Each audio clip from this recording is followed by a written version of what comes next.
નમસ્કાર વિદ્યાર્થી મિત્રો, કેમ છો? આશા રાખું છું કે તમે કાદંબરી કથા ભાગ 1 જોયો હશે. આજના વિડીયોમાં આપણે કાદંબરી કથાની અંદર જાબાલી ઋષિએ પોતાના પુત્ર હારિત ઋષિને પોપટના પૂર્વજન્મની કથા જે સંભળાવી એના વિશે અભ્યાસ કરીશું. જાબાલી ઋષિએ જણાવ્યું કે ઉજ્જૈન નગરીનો રાજા તારાપીડ હતો. તેમની પત્નીનું નામ વિલાસવતી હતું. એક રાત્રિએ તારાપીડે સ્વપ્ન જોયું. સપનામાં એમણે જોયું કે આકાશમાંથી ચંદ્ર પડ્યો.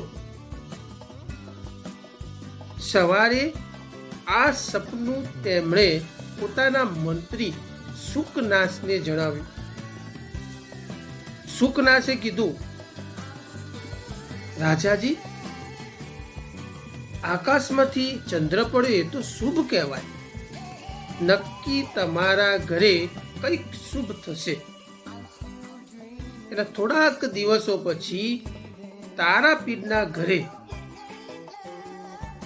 એક સુંદર પુત્રનો જન્મ થયો. તે જ સમયે રાજાના મંત્રી શુકનાસના ઘરે પણ એક પુત્રનો જન્મ થયો. સાથે સાથે ત્યાં એક ઘોડાનો પણ જન્મ થયો. તારાપીડે પોતાના પુત્રનું નામ ચંદ્રાપીડ રાખ્યું, જ્યારે શુકનાસે પોતાના પુત્રનું નામ વૈશંપાયન રાખ્યું.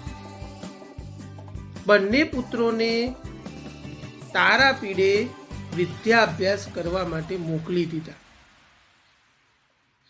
તેઓ જ્યારે વિદ્યાભ્યાસ કરીને વર્ષો પછી પાછા આવ્યા ત્યારે તારાપીડે પોતાના દીકરા, પોતાના પુત્ર ચંદ્રાપીડને યુવરાજ બનાવ્યો. યુવરાજ બન્યા પછી ચંદ્રાપીડનો મિત્ર એટલે કે શુકનાસનો પુત્ર વૈશંપાયન અને પેલો જન્મેલો ઘોડો એ પણ મોટો થઈ ગયો હતો. એ ઘોડો,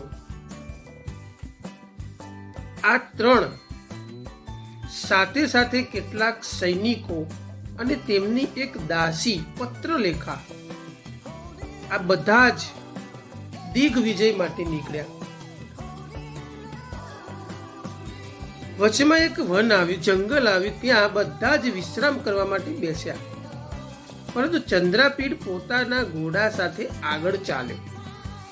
તેમણે જંગલમાં એક કિન્નર યુગલને જોયું, એક કિન્નર જોડીને જોયું. તે તેમની પાછળ પાછળ જતો હતો. આગળ જતા કિન્નર યુગલ ગાયબ થઈ ગયું, અદ્રશ્ય થઈ ગયું.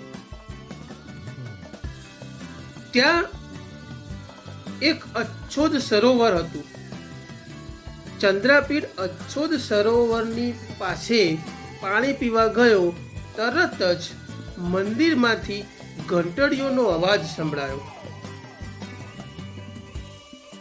એટલે ચંદ્રાપીડે વિચાર્યું કે આટલા ગાઢ જંગલમાં મંદિરમાં કોણ હશે? તો ચંદ્રાપીડ તરત જ એ મંદિરમાં ગયો. મંદિરમાં ચંદ્રાપીડે જોયું એક સુંદર કન્યા સફેદ વસ્ત્રોમાં તપ કરતી હતી. ચંદ્રાપીડે આ કન્યાને પૂછ્યું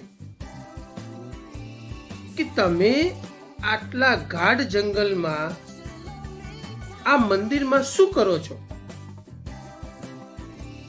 ત્યારે તે કન્યાએ ચંદ્રાપીડને મંદિરમાં તપ કરવા પાછળ શું કારણ છે તે બાબતે પોતાની કથા જણાવવાનું શરૂ કર્યું. વિદ્યાર્થી મિત્રો, કાદંબરી કથા ભાગ 2, આ ભાગ 2 માં આપણે આટલે સુધી અભ્યાસ કરીશું. હવે આગળની કથા જે મહાશ્વેતા, જે કન્યા છે, મંદિરમાં તપ કરતી કન્યા, એ ચંદ્રાપીડને પોતાની કથા જે જણાવે છે એ કથા આપણે આગળના ભાગ 3 માં સમજીશું. આશા રાખું છું કે ભાગ 1 અને ભાગ 2 આ બંને ભાગ તમે સારી રીતે સમજ્યા હશો. જો ભાગ 1 અને ભાગ 2 તમે સારી રીતે સમજ્યા હો તો તમને ભાગ 3 સમજવામાં સરળતા રહેશે. મારો વિડીયો જોવા બદલ આપનો ખૂબ ખૂબ આભાર. ચેનલને સબસ્ક્રાઇબ ના કરી હોય તો કરી દેજો. વિડીયો પસંદ આવતો હોય તો લાઈક કરજો અને તમારા મિત્રોને ઉપયોગી થવા માટે આ વિડીયોને શેર પણ કરજો.